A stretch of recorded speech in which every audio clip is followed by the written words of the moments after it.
Dinalaw ni Jethro si Moises. Di tao nabalitaan ni Jethro biyenan ni Moises at pari sa Midian. Ang mga ginawa ni Yahweh para kay Moises at sa mga Israelita, kung paanong inilabas niya mga ito sa lupain ng Egypto to. Si Jethro ang nagaruga kay Zipporah nang ito'y pauwiin ni Moises sa Midian tree. Kasama ang dalawa nilang anak. Gersom ang pangalan ng una sapagkat ang sabi ni Moises nang ito'y isilang, ako'y dayuhan sa lupain ito. Ang pangalawa na may Eliezer, sapagkat ang sabi nga, tinulungan ako ng Diyos ng aking mga ginuno. Iniligtas niya ako sa tabak ng Faraon.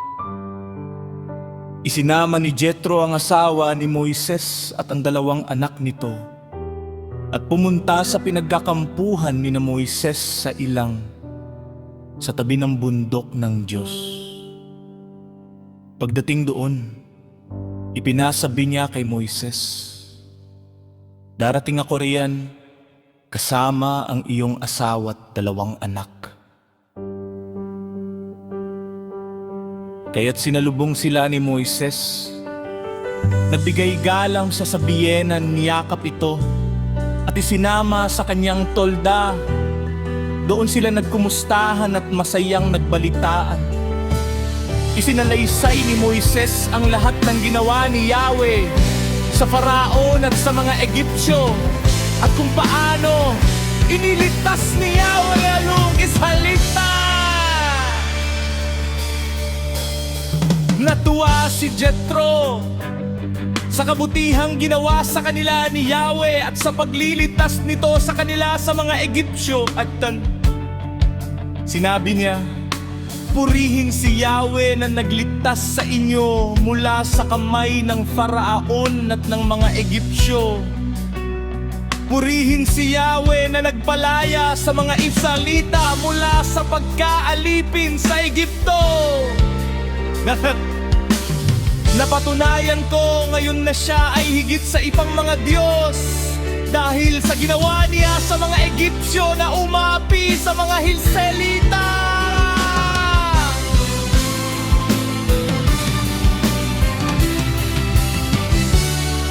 At si Jethro ay nagdala ng handog na susunugin at iba pang handog para sa Diyos. Dumating naman si Aaron at ang mga pinuno ng Israel at kumain sila kasalo ng biyenan ni Moises. Ang paghirang sa mga hukom. Tatlong kinabukasan, naupo si Moises upang mamagitan at humatol sa mga usapin ng mga tao. Inabot siya ng gabi sa dami ng taong lumalapit sa kanya. Nang makita ni Jethro ang hirap na inaabot ni Moises sa kanyang ginagawa, tinanong niya ito, ano ba ang ginagawa mo sa mga tao?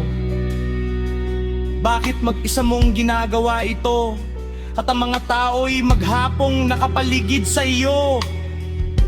Hivdel, sumagot si Moises, mangyari po lumalapit sila sa akin ang taalalamin ng kalooban ng Diyos 6:10. Kapag may dalawang taong may pinagtatalunan, lumalapit sila sa akin at sinasabi ko naman sa kanila kung sino ang may katuwiran. Bukod doon, ipinaliliwanag ko sa kanila ang mga utos at tuntunin ng Diyos. Sila maging lapit sa Diyos para sa kanila at magdanila sa Kanya ng kanilang mag-usapin. Muweto'y di ka tuturo sa kanila ng mga kautusan at mga tuntunin, at ikaw rin ang magpapaliwanag sa kanila kung ano ang dapat nilang gawin ng gawin. Ngunit pumili ka ng mga taong may kakayahan, may takot sa Diyos, mapagkakatiwalaan at di masusuhulan. Gawin mo silang tagapangasiwa sa libo-libo, daan-daan, lima-limampu, at sampu-sampu. Buwati Diyos. Sila na ang bahalang humatol sa maliliit na usapin, at ang mabibigat na kaso lamang ang ihaharap sa iyo. Sa gayon, hindi ka masyadong mahihirapan sapagkat pamatulungan ka nila sa iyong gawain tulad titiring. Kung ganon ang gagawin mo, na siya namang utos ng Diyos, hindi ka mahirapan at madali pang maayos ang anumang suliranin ng taong bayan. Peligro! Pinakinggan ni Moises ang payo ng kanyang biyenan at sinunod niya ito. Bumilis! Bumili niya siya ng mga lalaking may kakayahan at ginawa niyang tagapangasiwa sa Israel para sa libo-libo! Sa daan-daan, sa lima-limampu, at sa sampu-sampu, ginsis. Sila ang naging palagiang hukom ng bayan. Ang malalaking usapin na lamang ang dinadala nila kay Moises. At sila na ang lumulutas sa maliliit na kaso. Pagkatapos nito'y nagpaalam na si Jethro kay Moises at umuwi sa sariling bayan.